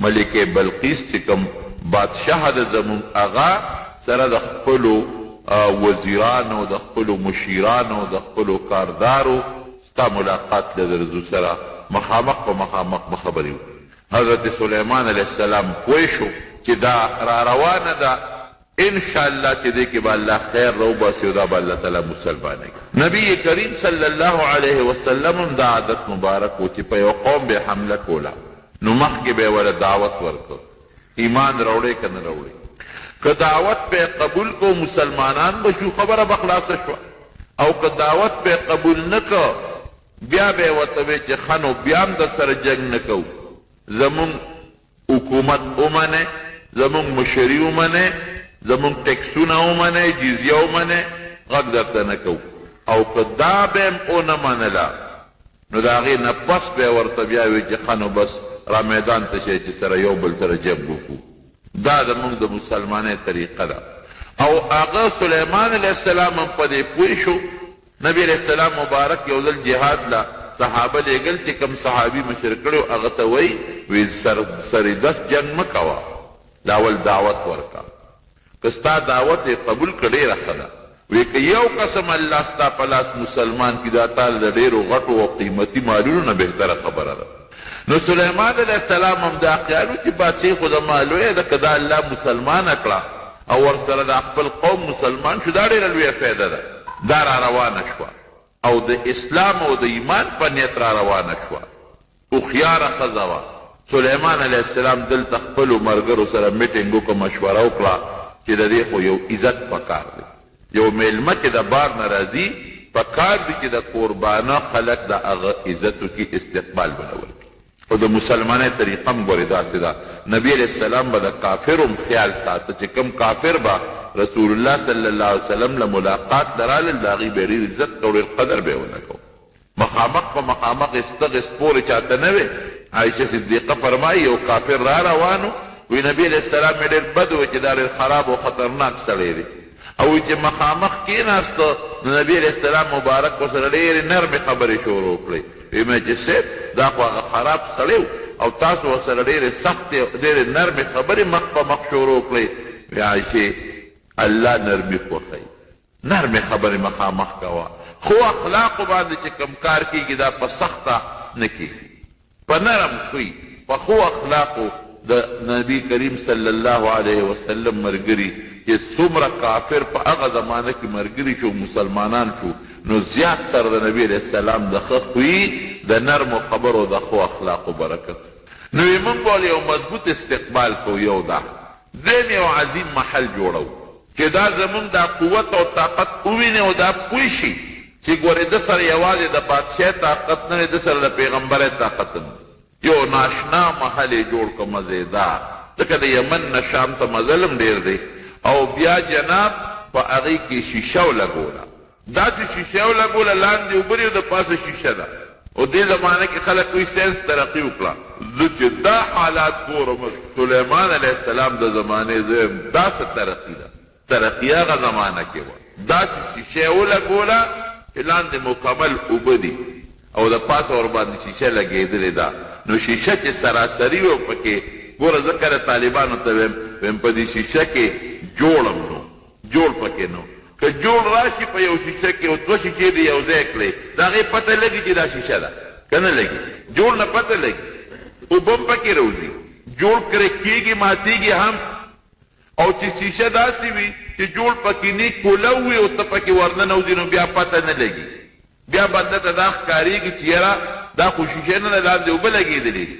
او چې انسان پې ګرځي او لښکر پې د پاسه ګرځي او 50 شپېته زره او 2000 کسان پې د پاسه ګرځي، اندازه ولګو چې شیشه به زنګ شیشه دا به وړه شیشه نه امریکې وی او برطانیې وی لاندې په سمندر کې د شیشې پل جوړ کړی دی او پکې روډ روان دی.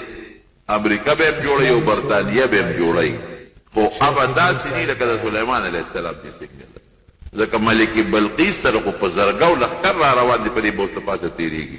او دارنګې د سلیمان علیه السلام خپل په زرګو لښکر استقبال کوي، او یوازې لښکر نه دي، اسونه دي ورسره او نور سازو سامان دی ورسره. نو دا شیشه به څنګه شیشه به وه، داسې وړه شیشه به نه وه او نه به څه نری شیشه وه، لاندې اوبه د پاسه ورباندې شیشه لګېدلې ده. مخکې به خلکو له انکار کو، یاره دا به څنګه و دا به څنګه وي. اوس چې دا ساینسي څیزونه خلک ولیدل انکار دې څوک نشي کولی. ما له یو سړي تپوس کوه، وی یاره دا هوا باندې تخت به څنګه لودېده. مې ستا له دې مشر کاکا له دې بش کاکا او د کلینټن ته په هوا څنګه خېږي. خو دا چونکې د اسبابو لاندې دي د موږ معجزه نشو ویلی. هغې له ظاهري اسباب نو، هغه د الله په طاقت چلېدل، هغې ته معجزه ویلې کېږي. دویمه مشوره شو. درېیمه مشوره یې ته وکړله چې دا را روانه شي دا تخت یې راوړل پکار دی.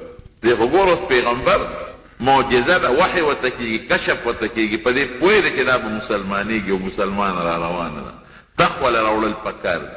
خو یاره چې څومره زر، ځکه دلته چې ابادي تیاره شوه، بلډینګ تیار شو، په دې هم خامخا وخت ولګي. د دې را روانېدل هم شوي دي، دا هم په لاره کې نږدې ده. یو کس پکار دی چې زر دا تخت راورسوي.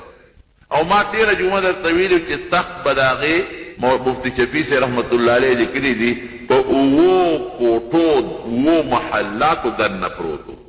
او که تخت 40 ګزه اوږد، 20 ګزه پلن، 15 ګزه اوچت، او هغه داسې راکوټې تخت نه دی لکه زمونږ کرسی او میز چې دی، په هغې ریخم او په هغې باندې قالینونه او په هغې د هغې کرسی او د هغې پوره نظام پې پروت دی. دا به زر څوک راورسوي. 3 خبرې دي. قال عفریت من الجن انا آتیک به قبل ان تقوم من مقامک. صاحب زه راورسوم درله، خو دومره ټیم به لګي چې ته څونه ساعت کې د پاسې دومره ټیم کې را رسو.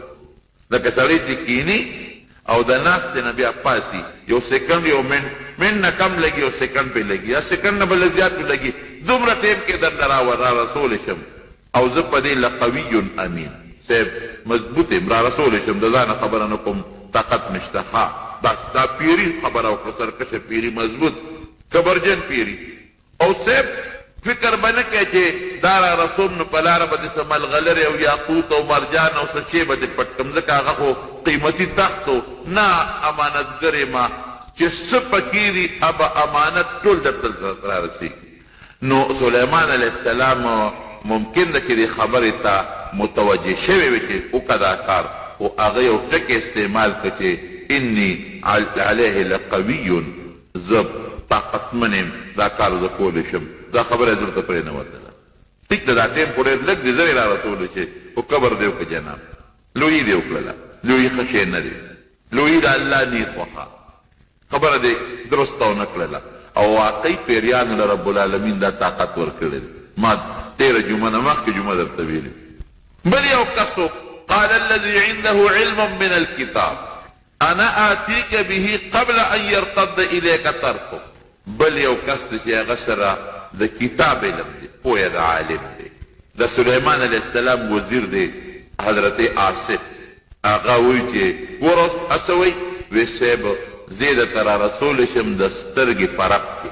دا بل خو ډېر ټیم یاد کړ چې زه پاسم په پاسېدو خو لا وخت لګي، نه سترګې رب، خو چې سترګې دې پټې کړه او بیا دې کولاو کړې شی به تیار کړو.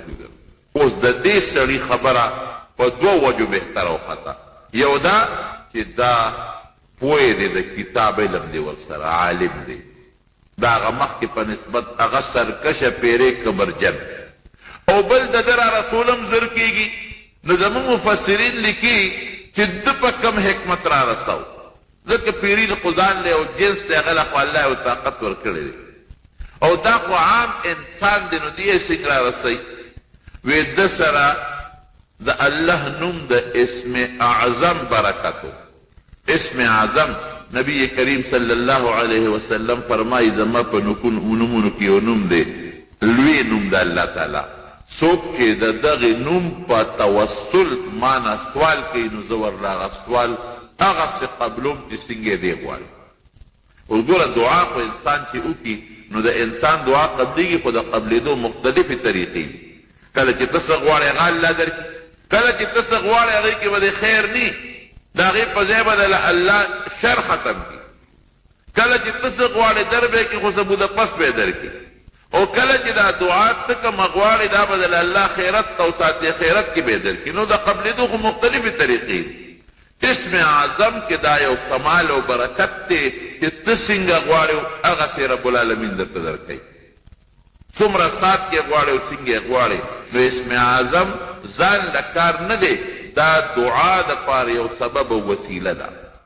مختلفو صحابه کرامو سوالونه کړي دي او نبی علیه السلام چې د هغې سوالونه اورېدلي دي نو وویل پاره دعا باسمه الاعظم الذي اذا سئل به اجیبا، چې د الله په هغه اسم اعظم یې سوال وکړو چې په دې څوک هم سوال کوي نو دعا یې قبلېږي.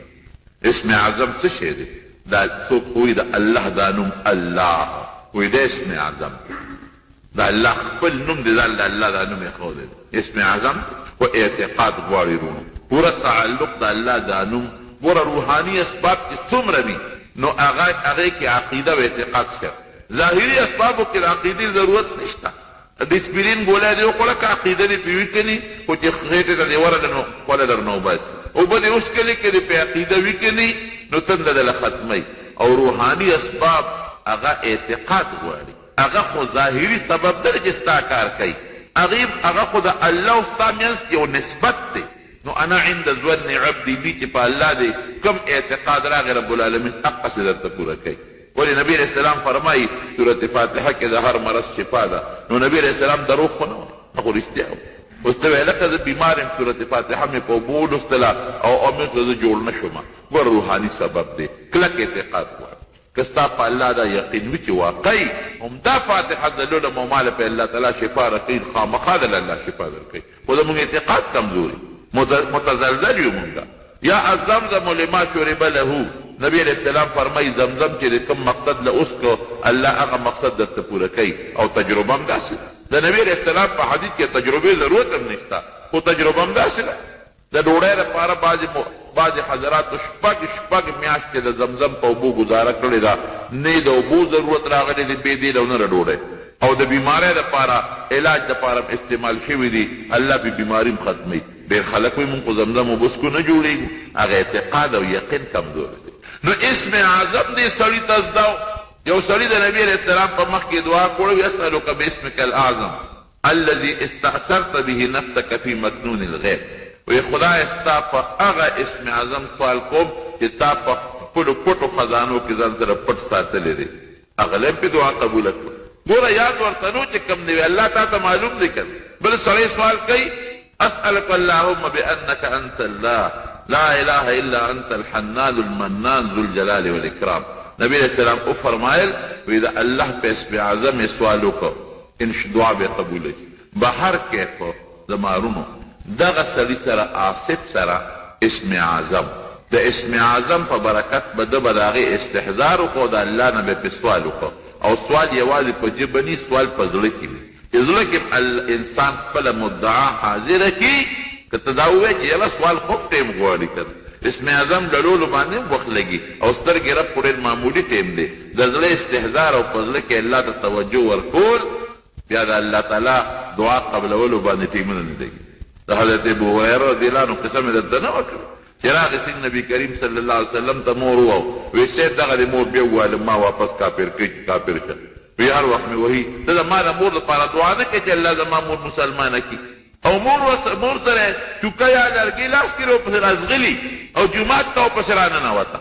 او ابو هریره صاحب ته مخکې د منډې وی نبي علیه السلام ته راغی وی صاحب دغه دې راپسې راځي اوس تا مخکې مې هم وی.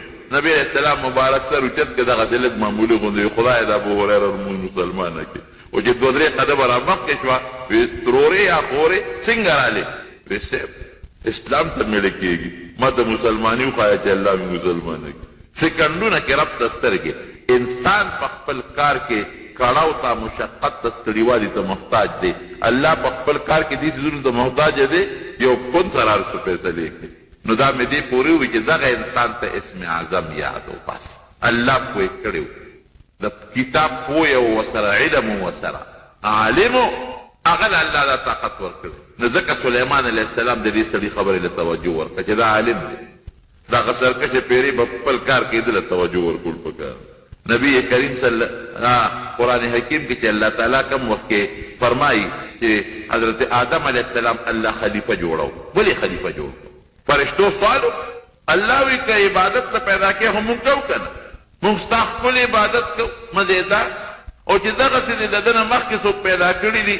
پیریان دې پیدا کړل څومره فساد یې په مخ د ځمکه کوو الله امتحان ته اخلي دا ورته نه وي چې ودرېږه یاره یو میاشت تاسو م عبادت وکړئ او په آدم علیه السلام هم زه عبادت کومه ګورو سره چې کم یو به زیات خپل عبادت کوي نه د علم امتحان ته اخلي او د علم په امتحان کې حضرت آدم علیه السلام کامیاب شنو خلیفه جوړ زما رونو اصل چیز ګورې علم دې پوهه ده الله دې موږ ته د دین پوهه نصیب کړي که د دنیا پوهه هم کم قوم سره نه دا قوم تباه دی نن د دنیا پوهه امریکې سره او لندن سره ده ټول مسلمانان ورته محتاج دي علم نه بغیر کار کوم دی کېږي د دنیا پوهه مونږ له پکار خو اصل پوهه د دنیا نه ده اصل پوهه د دین ده د دین پوهه چې چا سره د الله په نزد ترمذي شریف کې زمونږ احادیث را روان دي پرون داسې تېرېږي نبی کریم صلی الله علیه وسلم فرمایي چې د عالم د فضیلت متعلق وی په یو عام عبادت گزار سړی چې ډېر زیات عبادت کوي عابد او بل حدیث کې راځي مشکات کې تېرېږي چې د نبی علیه السلام نه تپوس وشو چې یو سړی عالم دی او بل کس عبادت گزار دی او ډېر دا هغه عالم صرف فرض منځونه او عبادت کوي نفل نه کوي او دا چې کوم عبادت گزار دی داسې عبادت کوي چې شپه ورځ عبادت کوي د ورځې روژې او د شپې منځونه دي کوم یو پکې غوره دی نبی کریم صلی الله علیه وسلم وفرمایل وی زه په یو ادنا مسلمان غوره یم دا منې که نه منې وی او صاحب دا خو بلکل منو نو دا مو منې چې د عالم په د عابد دقسې غوره عالم له الله ډېره لویه درجه ورکړې حدیث پاک ترمذي شریف کې پرون زموږ تېر شو چې علماو ته مخلوق د خدای د حیوانات هم دعاګانې کوي تر دې حده پورې چې په سوړو کې میږي او په دریاب کې کبان د علماو دپاره دعاګانې کوي چې الله علما په مخ د ځمکه جمع وساتي ولې که علما ني نو څه موده پس څه موده خو به خلق الله الله یادوي نفلونه به هم کوي عبادت به کوي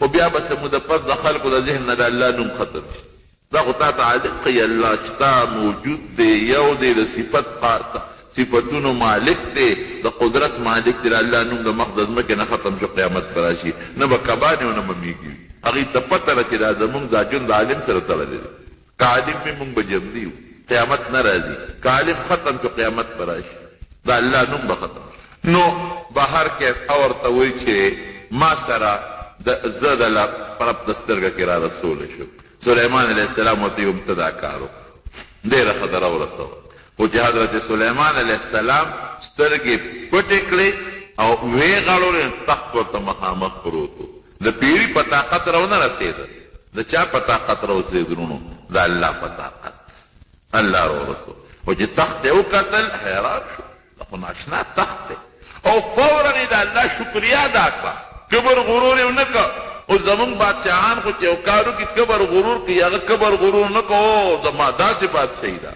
وګوره یو ساعت کې مې د تخت راورسو وی نه دا زما باندې د الله امتحان دی چې د الله شکریا ادا کوم او که د الله شکریا نه ادا کوم هر یو کار چې رونو کې او داسې کار چې ستا پکې فایده وي نو په هغې کې د الله تعالی شکریا ادا کول پکار درې واړه کار وشو محلم تیار شو بهترین اعلی شیشې والا تخت هم راورسېد د استقبال تیاري مو شوه سلیمان علیه السلام یې ورېږې د ښځې خو زمونږ ځای په د امتحانونه واخیستل مونږ هم د دې امتحان نه لو چې دا هم څه پوهه ښځه ده او تاسې بېوقوف غوندې ده وینکرو لها عرشها دا تخت ولا لږ بدل لا بدل څه کرسۍ مخکې څه وروستو او چې دا کوم شکل یې دا ولا لږ غوندې څه ترې کموی مه خو دا ولا لږ ګډوډ کړې چې دا راشي چې دا خپل تخت پیژني که نه پیژني. صاحب زبردست استقبال یې ورته وکړ حضرت سلیمان علیه السلام. دا راورسېدل چې راله څنګه او هغه چې کم محل ته خامخا غټ ګیټونه لګېدلي په هغې راننوځي او هغه خو لار د شیشې جوړې کړې ده چې دا څنګه راتلله نو مېلمه ته خلک وایي چې زه ته مخکې شه که دی مخکې کړه چې دا به مخکې شي. اوس که موږ مخکې کېږو خو دا پوهېږي ور مخکې شه. چې دی وکتل چې اوبه دي خیال یې دا وکړه چې بعضې علاقو کې خلک د خوند لپاره اوبه هم ساتي که نه پرې خلک تېرېږي. نو دې فورا وکشفت عن ساقیها دا پنسي اوچته کړې چې ګینې دا جو په اوبو زه ورپورې وځم لږې اوبه غوندې دي خو چې خپې کېښوده هو دا خو اوبه نه دي دا خو ته شیشه غوندې لګېدلې ده اوبه ترې لاندې دي. لومبې چې یې داسې وکړ ګوره بادشاهي په قمقلتوب نه کېږي بادشاه هوښیار انسان پوه شوه چې اوهو دا خو ناشنا ما خو چې زما تخت دی زما بند ده یمن او دا خو څه ناشنا غوندې بادشاهي ده د شیشې ته وګوره لاندې اوبو ته وګوره چې مخکې لاړه او هغه خپل تخت یې ولیده. نو سلیمان علیه السلام فورا ورته وایي چې دا ډېر سوچ هم ونه کړي فورا ورته وایي وی دغه دا تخت ته وګوره که نه ستا داسې تخت شته داسې تخت دې شته را چې زمونږ سره دی چې لږ غوندې وکتل وی کانه هو وی دا خو دماغه معلومېږي دا خو هغه شان معلومېږي خو دا لفظ یې ځکه وایي چې لږ تبدیلي پکې راغلی وه که نه دې نه پته ولګي چې ښځه هوښیاره ده قابله ده پوه ده او فورا بغیر د سوچونو چې رانه چې د سلیمان علیه السلام دا قوت او طاقت یې ولید پوه شو چې دا خو بغیر د الله د امداد نه کیدی نشي ممکنه نه ده مخکې هم اورېدلي دي مخکې هم سوچونه کړي دي بس وایي چې ستا کوم دین دی او کوم مذهب دی هم هغه دین او مذهب اختیارول غواړم او د الله د ذوالجلال رب العالمین دین هغې قبلولو ته تیار یم الله ذوالجلال مسلمانه بعضې دلته کې زمونږ دې قصو والا څه خبرې ترې لیکلي دي خو هغه مې قصدن پرېښودی هغه دروغ خبرې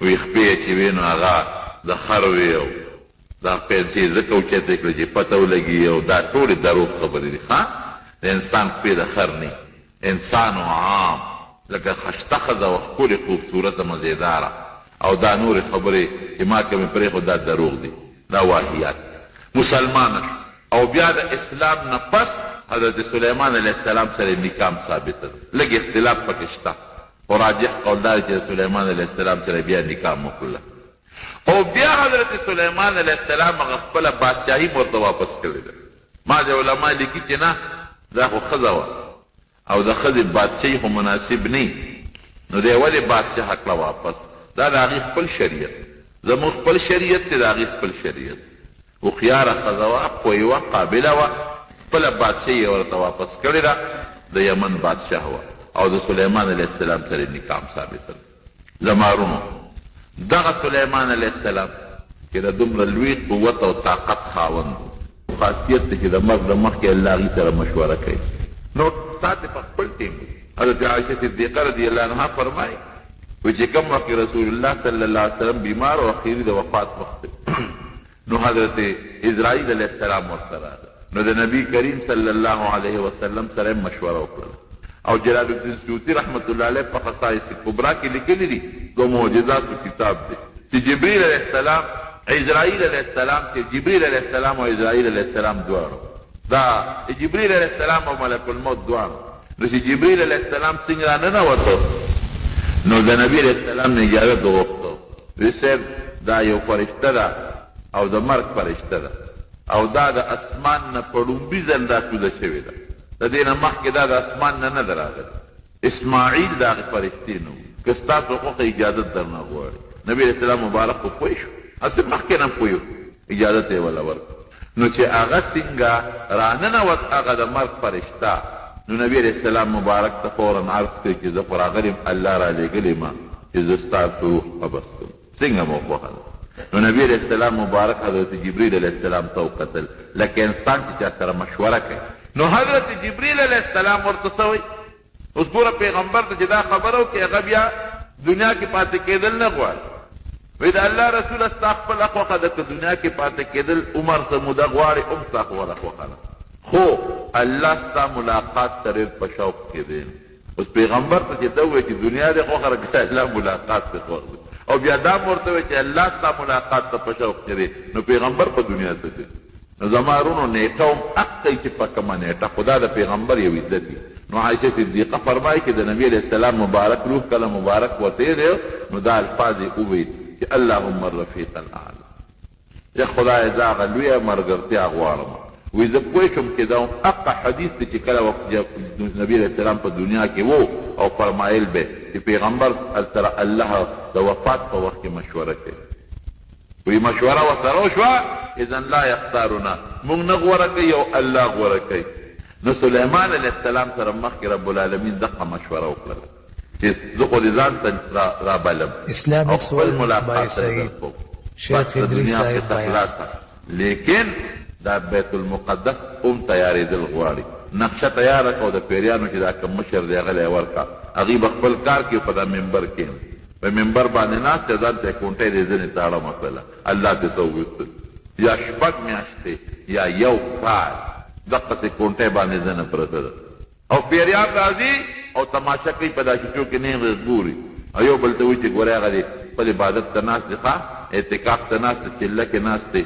شب دلادل کار کوي دلته جمعات پوره شو بیت المقدس دلته کې وینو لاندې نه کونټۍ ویښ وه په چې سنګ پرېوته بس پیریانو بیا ګوتې مروړل شروع کړو او دا موږ څو شو دا شپږ میاشتې یا دا یو کال مفتو کې را باندې کار وشو سړی خو مخکې نه وفات شوی دا درته تېره جمعه دی چې کوم مسایل و هغه مې درته بیان کړي مخکنۍ جمعه کې وفات سلیمان علیه السلام بیت المقدس غوندې عظیم جومات جوړ شو بیت المقدس لومبی چا جوړ کړی لومبی ابراهیم علیه السلام جوړ کړی دی او بیت الله ابراهیم علیه السلام جوړ کړی دی او بیت الله خو د ابراهیم علیه السلام نه ډېر مخکې جوړ شوی فرشتو جوړ کړو بیا آدم علیه السلام جوړ کړو بیا شیس علیه السلام د هغې نه پس بیا ابراهیم علیه السلام جوړ کړو خو د ابراهیم علیه السلام نه الله دا دوه غټ کارونه واخیستل یو بیت الله جوړول دغه زمانه کې روان شوی او یو بیت المقدس بیت المقدس د ده زوی اسحاق علیه السلام هغه ورسره په شریکه جوړ کړو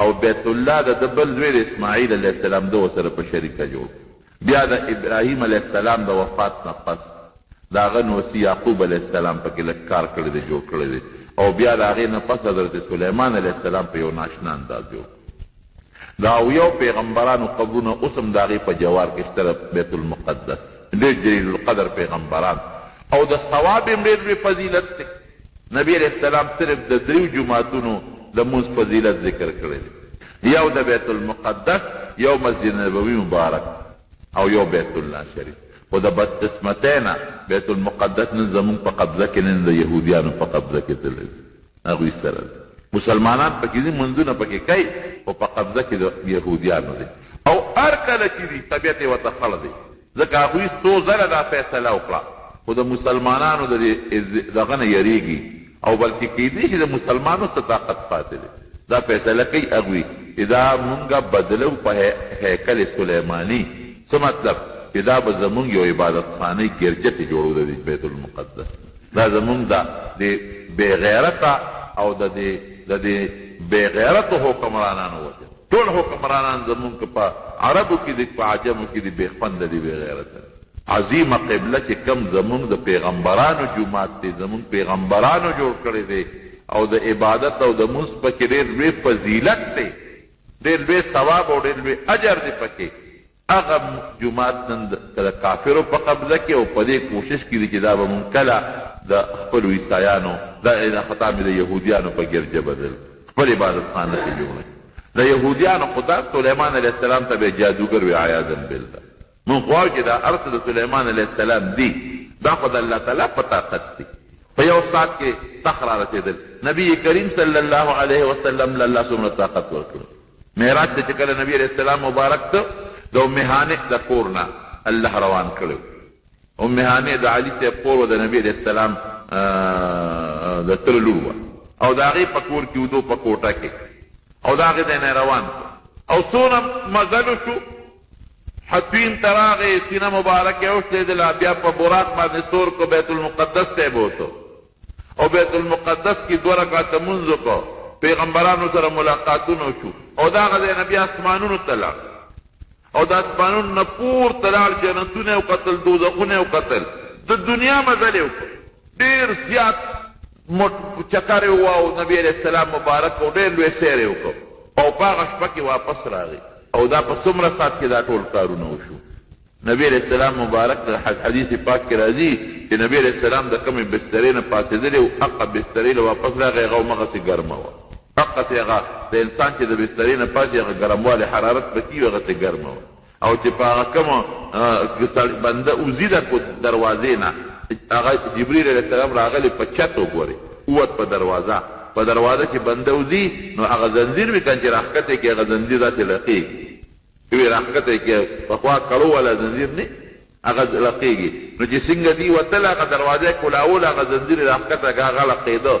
نو چې نبي علیه السلام مبارک دا دومره لوی سفر وکړو، واپس راغی، هغه زنځیر هغسې لقېدلی او درېدلی نو. نو دا به ورته ناشنا ښکاري چې د آصف د اسم اعظم د دعا په برکت تخت په رب د سترګه کې ورسېد د یمن نه شام ته، لیکن دا به ورته د هغې نه زیاته د نبي علیه السلام دا معجزه ناشنا ولګي چې په دومره لږ ساعت کې دومره لوی سفر هم وشو، معمولي ساعت. دا د الله طاقت زمانو. نو یهودیان په سلیمان علیه السلام دا هم غټ اعتراض لګوي. سلیمان علیه السلام یې دی چې دا خو جادوګر و، دا جادوګر نو پیغمبر و، پیغمبر سره چې کوم طاقت د عقل نه بار هغې ته معجزه ویل کېږي، دا معجزه وه. وفات شو د بیت المقدس په ګوان کې دفن شو. اوس د بیت المقدس ایسره د سلیمان علیه السلام قبر چې کوم ځای کې دی، هغه یمن چې ما مخکې جمعه درته ویلو چې هغه کوم مضبوط ډیم و ډیم لوی بند په میلونو او اوچت او پلن او د دنیا اوبه او هغه سرسبز شاداب علاقه په یمن کې چې ګیر چاپېره باغونه او قرآن حکیم کې الله تعالی صفت کوي، او د بلقیس متعلق رب العالمین په قرآن حکیم کې صفت کوي و اوتیت من کل شیء، چې په دغه زمانه کې د بادشاهانو سره کوم څیزونه دغه ټول څیزونه ما بلقیس ته ورکړي. زمانه پې تېره شوه، بلقیس هم وفات شوه. چې زمانه تېره شوه، دغه قوم سرکشي شروع کړه، د الله تعالی نافرماني شروع کړه، او لویه او کبر یې شروع کړه. الله هغه بند پې وشلو. بند باندې الله ګوره بعضې وخت کې یو د معمولي څیز نه الله تعالی لوی طاقت واخلي. مګې الله په هغه بند باندې مسلط کړي، مګې پکې لګیا وي، سوري پکې ستلې ستلې بند یې ټول کمزورې کړ. خو چې کله د رب العالمین د هغه قهر او د غضب هغه ټیم راغی او قهر او غضب یې شروع کو، بند ډیم اوښتېده. لکه اوس مثال په توګه توربېلې یا د ورسک یا بل یا بل یا بل دا ډیمونه اوښتېږي، نو دا اوبه چې په کومه علاقه ورغلې خو علاقې تباه شوې که هغه ډیم اوښلېده. د یمن چې څومره علاقه وه ټوله تباه او برباد شو، باغونه هم لاړل ختم شو، محلات د خلکو هم ختم شو، چې څومره بادشاهي او بادشاهي هم ختم شوه. په لکاو انسانانو او حیوانات او د ځمکې هر څه لاړل تباه او برباد شو. یو قوم چې تا د غرونو په درو په غاړه کې و، لږ غوندې قوم، هغې ته هغه اوبو نه رسېدلی شي، هغه بچ پاتې شو. هغه قوم چې بچ پاتې شو، د هغې بیا په یمن کې د اوسېدو انتظام نه، ځکه یو ځای کې چې قوم اوسېږي نو هغه ځای کې اوسېږي چې څه د خوراک څښاک انتظام کوي که نه. دومره سیلاب راغی او دومره علاقه یې تباه او برباده کړه چې بیا دوی هلته اوسېدی نه شو. هغې د هغه ځای نه هجرت وکړه، رالل پلاره تلل. نن چې کوم ځای کې مدینه منوره ده، دغه مدینه شریفه ورته لږه غوندې ښه ځمکه ښکاره شوه، لیکن پخوا نه یهود اوسېدل، هلته دیره شو. د مدینې منورې د اصل باشندگان چې څومره دي اوس او خزرج، دا د هغه یمن خلک چې راغلي وو هجرت یې کړی و او هلته کې پاتې شوي دي، اوسېدلي دي، د هغې نه الله تعالی د مدینې منورې بادي شروع کړل. ځکه خو نبي علیه السلام مبارک به یمن ته دعا کول، اللهم بارک لنا فی یمننا، خدای زمونږ له د یمن په خاوره کې او د یمن په باشندګانو کې برکت واچوي. او نبي علیه السلام مبارک نه یو ځل تپوس وشو د عقیدې مطابق، وی صاحب که د خلکو عقاید ګډوډ شي نو موږ به ښکلې عقیده کوم ځای معلومو، نو د یمن حواله یې ورکړه.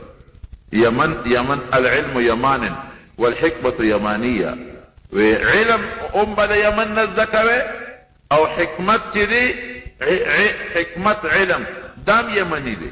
الایمان یمان والحکمة یمانیه، او ایمان چې د نورو خلکو په عقیدو کې اختلاف راشي، یاره دا په صحیح عقیده دی او که دا بل په صحیح عقیده دی. د یمن خلکو عقیدې ته ګورې هغه به سوچ عقیده به د اسلام او د ایمان. د مدینې منورې چې څومره انصارو دا د یمن د خلکو اولاد ابن قیله به ورته وي اوس او خزرج هغې نه بیا څونه کار رب العالمین واغېسته هسې بعضې خاوره کې داسې یو صفت وي چې هغه په بله کې نه فورا د بلقیس په زمانه کې د سلیمان علیه السلام دعوت یې قبول کړ الله ټول مسلمانان کړ بیا چې فسادونه هلاک شو راغلل مدینې شریفې کې اوسېدل چې د نبي علیه السلام دعوت ور ورسېد پروردګار ټول مسلمانان کړ دومره په اسانه یو قوم نه دی مسلمان شوی څومره په اسانه چې د یمن دغه قوم د بلقیس په وخت کې مسلمان شو او دومره په اسانه چې بیا د نبي علیه السلام په دعوت کې الله تعالی د مدینې منورې خلک مسلمانان زما ورونو دا واقع مې په دقه بنیاد درته بیان او دې کې چې څومره مسایل وو هغه مې درته ذکر کړل خو د ټولو اخري خلاصه دا ده چې څومره لوی د طاقت خاوند دي که لوی بادشاه ولې نه دی د دولت خاوند ولې نه دی د مرګ نه نشي بچ کېدی که نه بچ کېدی شي سلطان ذوالقرنین اسکندر وګوره لوی بادشاه تیر شوی سلیمان علیه السلام وګوره ګوره څونه مضبوطه بادشاهي وه لاړ د خاورو لاندې اوس د پیغمبر خو ځان له شان یې ګوري پیغمبر پکې مې حساب و د پیغمبر وجود د وفات نه پس هم نبي علیه السلام فرمایي خاوره د پیغمبر وجود نه خوري لیکن د دنیا نه خو لاړ که لوی لوی طاقتونه یاره دنیا دا چې څومره غټ غټ طاقتونه تاسو وینئ لاړل ختم شو غټ غټ بادشاهان د انګریزانو څونه غټ غټ بادشاهان تېر شوي دي نن په مخ د ځمکه نشته نمرود ته وګوره څونه غټه بادشاهي وه فرعون ته وګوره څونه غټه بادشاهي وه خدای دعوې به یې کولې دا یې نن نشته ریز مریض دی نو که لوی بادشاه دی او د لوی سلطنت خاوند دی هغه په مخ د ځمکه همیشه نشي پاتې کېدی تاله دا یو ډېر لوی نصیحت دی موږ به په مخ د ځمکه څه جمدي پاتې شو او که لوی پیغمبر ولې دی نبی کریم صلی الله علیه وسلم نه لوی شخصیت په مخ د ځمکه او په اسمانونو کې بغیر د الله ذات نه بل و نه بعد از خدا بزرگ توی قصه مختصر انک میت و انهم میتون افئن مت فهم الخالدون هغه هم د دې جهنم نو نه دا بادشاهي د مرګ نه بچ کولی شي نه د پیریانو طاقت دې بچ کولی شي نه پیغمبري نه ولایت نه علم او نه دولت او نه غریبي په یو څیز د مرګ نه نشي بچ کېدی خامخا به مرئ خو اصل څیز ایمان او اسلام او د هغې دولت نو رب العالمین دې زموږ د ایمان او د اسلام دولت نصیب وګرځولی